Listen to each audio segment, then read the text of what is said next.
right, guys, we're back again with another great episode of PFREI. I'm your host, Fuquan Bilal, passion for real estate investments. Oh man, we got a great show today. We have CJ Calio. We're here, right? So we're gonna talk about a few things. This is his first time to the show. He got started in real estate in 2015. I'm gonna let him tell you his background and his personal story. But we actually also gonna add some value at the end and let you guys know how CJ could be of service to you guys. And CJ is from WNN Properties. So they're a full-time real estate investor in residential and commercial real estate. So CJ, welcome to the show. I really appreciate you taking your valuable time to come out and add value to our listeners. Yeah, thanks for having me, Fuquan. Appreciate it. Absolutely. Yeah, let's get into the background. We usually like to start off with that so people can see as far as your knowledge base and skill set in the real estate business. And then I usually, fire off the questions from there. So tell us your background story. How did you get into real estate? When did you get your start? Yeah, I like to think our story is very fun. So back before real estate, I'm born and raised in Hawaii, and I grew up there, and that's where I found my career in UPS. I became a UPS driver at a very early age, and it was a great profession. It provided the money and the benefits and all the bells and whistles that I was raised to pursue, which is a good career.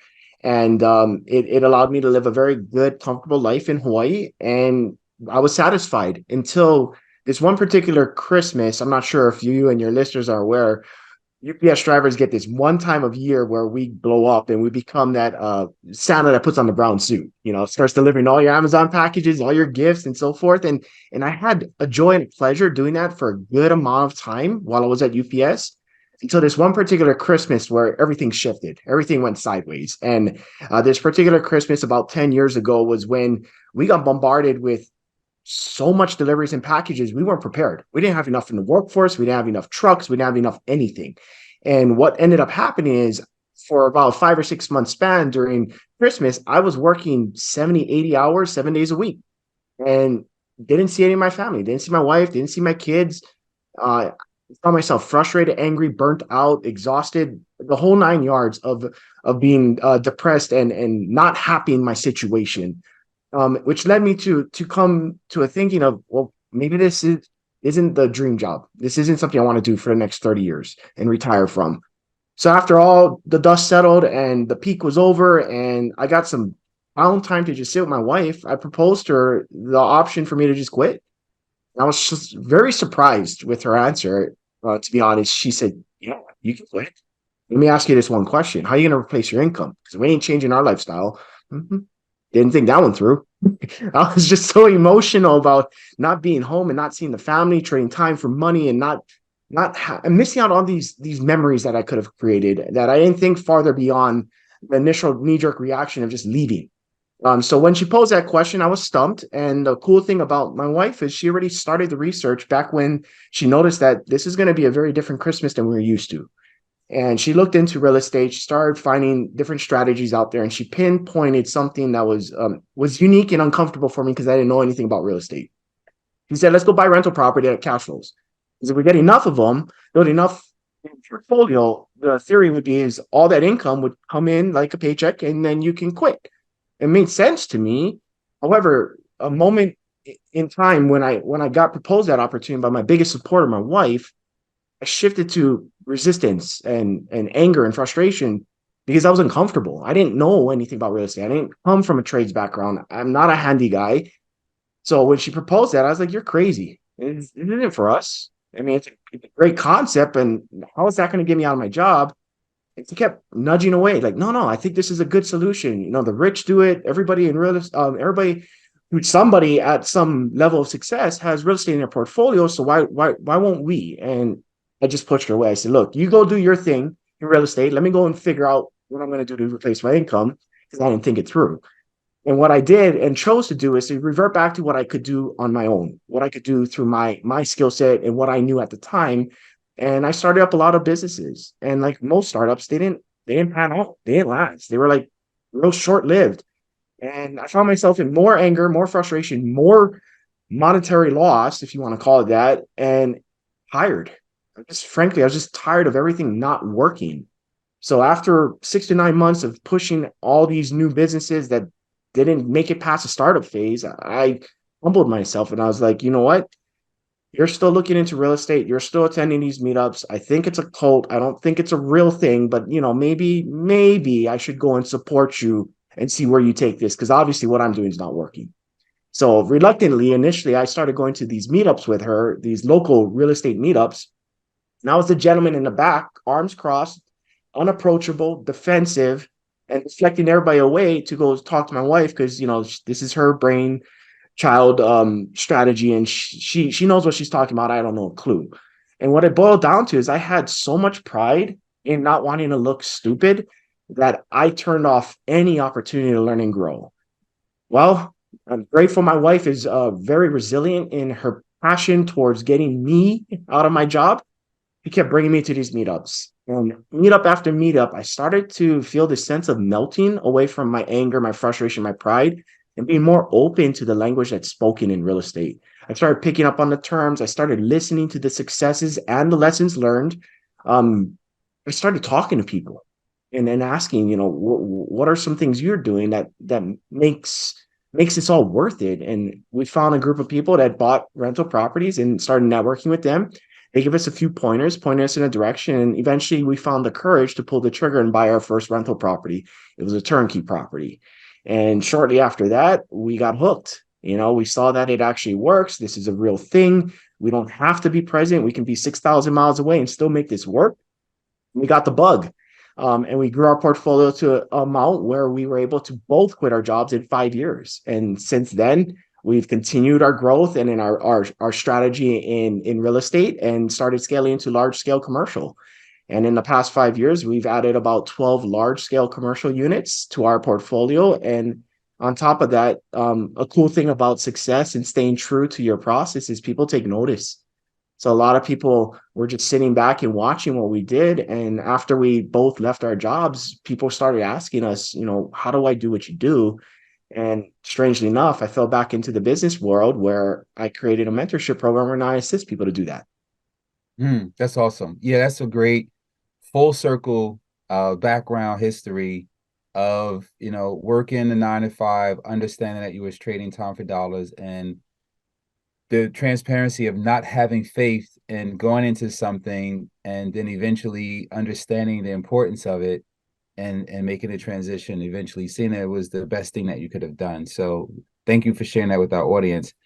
Um, I actually struggled with a few things when I got started in real estate, and some things you just said reminded me. So especially the part about 7 days a week and working all these hours and everything else. My journey into real estate, transitioning from the corporate world, was exactly that. I was and still am passionate about it and obsessed with it, that I got to a point where it just became everything. And it was like, okay, I left the job for this reason, not to do that, but then I'm in real estate and I'm actually doing that. So I had to make a shift back to taking control of my time. And the beauty about it is you're your own boss. So you can do that. You can say, I'm going to delegate this responsibility here to someone else, and I'm going to put myself on the schedule and have this discipline.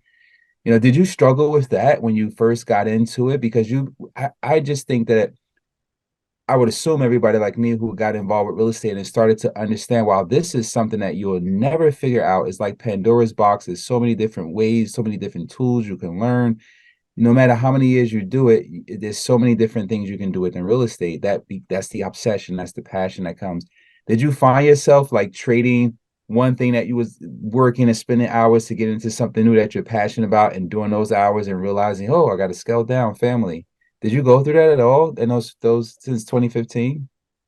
Yeah, so initially when we got on board, like I said, I wasn't the driver, my wife was. And as I became more immersed into what this could do for us, I became passionate about it. I came, like you said, obsessed, where I got to make choices. And for me, at those in those seasons of decision making, I got to choose to sacrifice a little time up front, i.e., more time away from family, which didn't make sense to me, but now it does because those 4 years I put in that extra work allowed me the 40 afterwards to be freed of.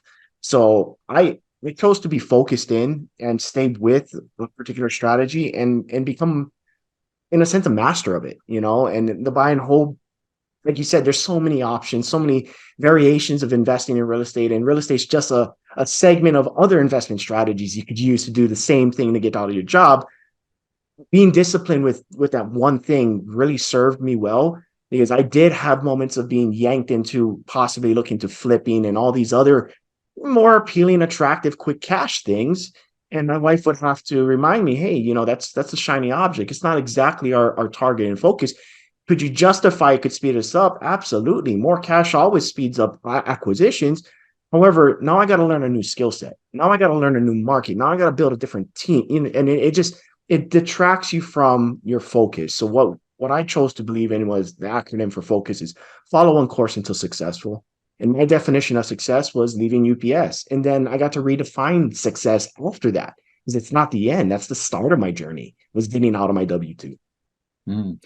Yeah, I always success is one of our core values, and is an optimized daily experience sustainable over time. That's how we define it. An optimized daily experience sustainable over time. If we can have success, then it's a wonderful thing, because we can really give that to our clients, our vendors, our investors, that optimized experience sustainable over time. Yeah, that's really a good point. Why are you passionate for real estate investing? I mean, we talked about, you getting involved with it, you understand that the time freedom, the control it gives you and everything else, but what's the main reason that you're passionate about it? I mean, that's pretty much the theme of the show. That's the question I asked all the guests. Yeah, I mean, what's passionate about is it got me to my initial result or goal, which is leaving the W-2, which wasn't an option prior. And the only and this is just my belief system around how we're brought up as a society, is that we're taught to go to school to get a degree, to get a good job and work it till you retire and then enjoy life. I didn't know there was options beyond that that would allow me to enjoy life today and not wait to retirement age. And real estate became that vehicle. So I'm passionate because that vehicle served me, and it's now serving others that I get to share that same passion with, and see the impact it provides. It's just, we're not given much options up front, and part of that passion is helping others realize there's so much opportunity out there. You just got to know where to look. Yeah. How is the current market affecting your business? So you're still buying, we were talking before we press record, in the Midwest and the Southeast. You're doing deals in Kansas City and Jacksonville, Florida, that area. You're building out rental portfolios there. Cost of capital is more expensive. How is that affecting your business model? I know, is affecting us in a lot of ways, because we have a model where we flip and we rent. Of course, on the rental side, it decreases the cash flow. On the flip side, it slows down the dispositions. But in your business, in your model, how is the current marketplace affecting it, and what are you doing to mitigate the risk?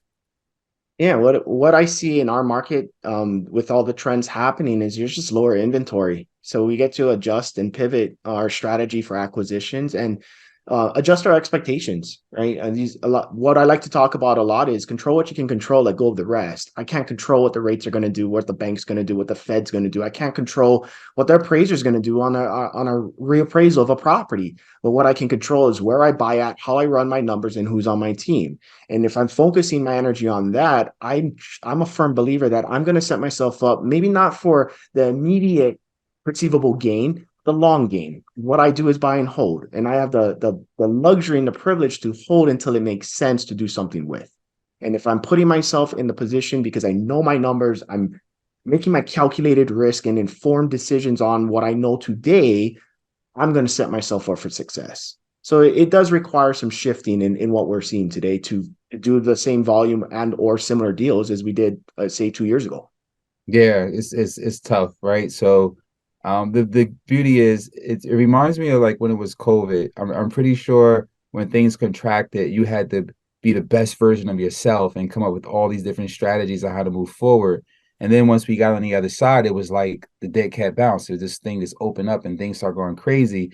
And now since it start contracting again, people are going back to that model. I know I am, that risk adjusted model that we built out in COVID, which makes it harder to get great deals, right? This is a market for great deals, not good deals. So that definitely slows it down and less inventory, but it gives you a chance to create operational efficiency. Like, I love this slowness, because we was just go, go, go, go, go, go. Didn't have time to really go deeper, right? Because you're just trying to keep up. And now that it's slow, this is the opportunity to create operational efficiency, work on your standard operating procedures, your processes, automations, and things like that. Like you said, things like that to make your business better, right? Growing to be better instead of bigger. So I love it.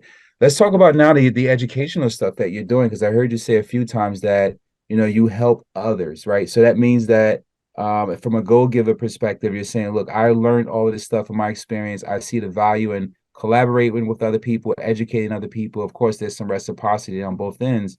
Let's talk about that a little bit. What are you doing to serve in this space? Yeah, so we do several things. We throw meetups virtually online through it's called the West Side Real Estate Meetup. It's something that we founded that started as an in-person meetup in Hawaii. And one of the blessings from COVID is that we got to shift to virtual. And because of virtual, we are able to gather more audience around our meetup that was once this little gathering of, I think in the beginning it was like 5 people, and then it grew to 100 in person at some level, to now reaching hundreds of people across the states if they choose to jump on. And that's held the last Wednesday of every month at 6 p.m. Hawaii Standard Time. And we have a Facebook group that if they were to Google or search that, they would be able to find that and join the group. So we have those. Those are free meetups. We do put on paid meetups and events. We actually have an event called the For Real Estate Meetup. It's for serious real estate investors who want to network at a higher level. And that's held in Hawaii on a quarterly basis. It's coming up on October 28th. And you can find tickets through our social media platform at WNN Properties. And that's another thing we put on. And then the mentorship side, we do have a program that we've put in place, and we're consistently tweaking and honing in on to better serve those who come in. And the real question I ask those who are wondering if I'm somebody of caliber to mentor them is a two-question phase. One, do I do what you want to do? Yes or no. And if it's a no, move on. Two, do I have what you want to have? Yes or no. If it's a no, move on. But if it's a yes to both, give us a shot. And that goes across the board, whether it's me or anybody else that's mentoring or guiding or coaching others. Ask yourself those two simple questions. And if it's a yes, give it a shot. And we request, give us time, because nothing worth having comes easy. And there's a lot of work that gets to be put into creating, like you said, systems and processes. Everybody's slightly different and unique. Situations and just the way that they operate are different. So what works for me may not fully work for you. And how do we adapt it so it does and gets you the result you're looking for? So we have a year-long mentorship program that people can join. That's awesome. I really appreciate you coming to the show and adding value. You guys be sure to check CJ out and what he has to offer in the meetup group. I was surprised to hear meetup, I guess because COVID, they didn't have a choice to go virtual. Because I remember before they were in person, and I was one of the, I'm sure if it was others, I can't say I was the first, but I was one of the people who started sneaking and doing it virtually until other people started to snitch on me and to get my site shut down because it was mandatory to be in person. So I guess when COVID came, they didn't have a choice but to keep their base to go virtual. And now it's a hybrid. So I'm glad to hear that. But yeah, make sure you guys check him out and see what he has to offer and what value he can give. I really appreciate you coming on the show today and sharing your background and your experience with the listeners, man. I really appreciate it. Thanks, Fuquan. Appreciate it. It's another great episode of FREI. I'm your host, Fuquan Bilal, passion for real estate investments. Be sure to like us if you see us on Facebook, comment, share, subscribe, do all that good stuff. You can catch us where you see all the other podcasts. Signing out. Thanks again to my guests for coming on the show and added value. Appreciate you, man.